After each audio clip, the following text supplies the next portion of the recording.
أعوذ بالله من الشيطان الرجيم. بسم الله الرحمن الرحيم. إن المتقين في ظلال وفواكه مما يشتهون. كلوا واشربوا هنيئا بما كنتم تعملون.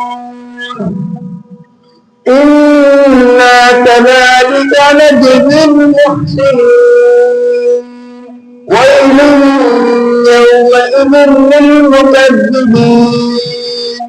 كلوا وتمتعوا قليلا إنكم مجرمون.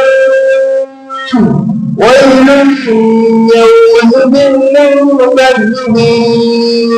وإذا قيل لهم اركعوا لا يركعون.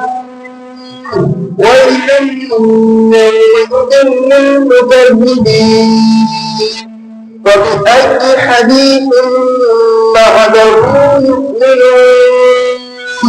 آمنا بالله.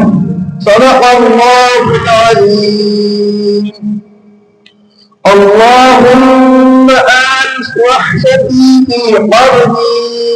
اللهم ارحمني بالقرآن العظيم واجعله لي إماما ونورا وهدى ورحمة.